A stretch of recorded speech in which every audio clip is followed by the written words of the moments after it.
নমস্কার বন্ধুরা, স্বপ্নাস ডায়েরিতে সবাইকে অনেক ওয়েলকাম। এই ঠান্ডায় ঘরে থাকা উপকরণ দিয়ে মুড়মুড়ে বাঁধাকপির পকোড়া কার না ভালো লাগে বলো? তো আজ তোমাদের সেই রেসিপিটাই শেয়ার করছি। খুব সহজে কিভাবে তোমরা ঘরে থাকা উপকরণ দিয়েই ঝটপট তৈরি করে নিতে পারো। তো প্রথমেই দেখো, বাঁধাকপিগুলোকে বেশ মিহি করে কেটে নিয়েছি আর লবণ দিয়ে বেশ ভালো করে মেখে রেখে দিচ্ছি 5 মিনিটের জন্য। 5 মিনিট পর চলে আসছে। এবার হাত দিয়ে ভালো করে চটকে চটকে রসটাকে বের করে নিতে হবে। বাঁধাকপির মধ্যে যে রসটা, সেই রসটা সহজেই দেখবে বেরিয়ে আসবে। তো দেখো, এইভাবে কিন্তু অনেকটা রসই বেরিয়েছে। পুরো রসটা বের করে নিয়েছি। এইবার দিয়ে দিলাম বড় সাইজের 2টো পেঁয়াজ কুচি, একটু বড় করেই কেটেছি, একদম মিহি করে কাটিনি। দিয়ে দিলাম পরিমাণ মতো লবণ, হলুদ, গুঁড়ো মশলা অ্যাড করছি। দিয়ে দেবো 1/4 চামচ জিরে গুঁড়ো আর 1/4 চামচ ধনে গুঁড়ো, আর কালারের জন্য দিয়ে দেবো 1/2 চামচ কাশ্মীরি রেড চিলি পাউডার। সব মশলাটাকে দেওয়ার পর দিয়ে দেবো এখানে কর্নফ্লাওয়ার। এখানে 3 চামচ কর্নফ্লাওয়ার আমি দিয়েছি। তোমাদের কাছে কর্নফ্লাওয়ার না থাকলে চালের গুঁড়ি কিংবা বেসন অ্যাড করে দিতে পারো। আর যদি চালের গুঁড়ি বেসন কিছুই না থাকে তাহলে কিন্তু ময়দা দিয়েও করতে পারো।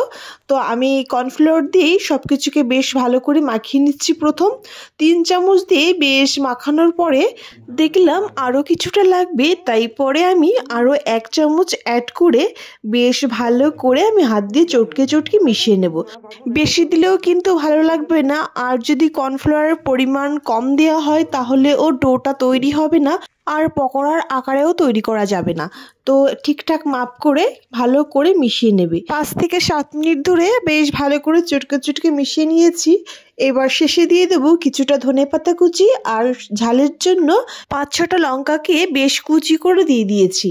আরও আরেকবার বেশ ভালো করে মিশিয়ে নেব সবকিছুর সঙ্গে। মেশানোর পরে ছোট ছোট পকোড়ার আকারে তৈরি করে নেব। অন্য সাইডে কড়াইটাও বসিয়ে দেব। দিয়ে দিয়েছি কড়াইতে কিছুটা রিফাইন অয়েল। তেলটা গরম হতে থাকুক, এই সাইডে বেশ পকোড়াগুলো আমি তৈরি করে নিচ্ছি। সবকটা পকোড়ার আকারে তৈরি করে নিয়েছি। এবার তেলটাও বেশ গরম হয়ে গেছে। এক এক করে আমি পকোড়াগুলোকে ভেজে নেব। তো প্রথমেই অল্প কটাকে দিয়ে বেশ লাল লাল করে ভেজে নেব। তো এই শীতে বাঁধাকপি আমাদের বাজারে অ্যাভেলেবেলই পাওয়া যায়। বাঁধাকপির কিন্তু এটা একটা বেস্ট রেসিপি, অবশ্যই তোমরা ট্রাই করবে।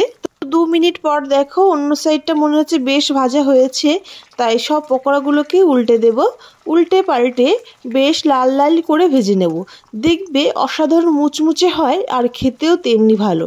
আর শীতের সময় সন্ধ্যায় এমন যদি পকোড়া হয় কার না ভালো লাগে বলো বন্ধুরা? তো বেশ লাল লাল করে ভেজে নিয়েছি, এবার তুলে নেব। এইরকম পকোড়ার সঙ্গে চা সন্ধ্যার সময় টিফিনে জাস্ট জমে যাবে। তো লাল লাল করে ভেজে আমি তুলে নিয়েছি। তো দেখেই তোমরা বুঝতে পারছো কতটা মুচমুচে হয়েছিল। তো পরের পকোড়াগুলো একইভাবে লাল লাল করে ভেজে আমি তুলে নেব। সন্ধ্যায় এমন রেসিপি কার না ভালো লাগে বলো বন্ধুরা? তোমাদের কেমন লেগেছে প্লিজ কমেন্ট করতে ভুলো না। আর আমার পাশে থেকো তোমরা। ভিডিওটি ভালো লাগলে লাইক কমেন্ট শেয়ার করে দিও। আর নতুন নতুন ভিডিও যদি এরকম তোমরা দেখতে চাও তাহলে প্লিজ আমার চ্যানেলটি সাবস্ক্রাইব করে দিও। অনেক ধন্যবাদ সবাইকে। আজকের ভিডিওটি এই পর্যন্ত।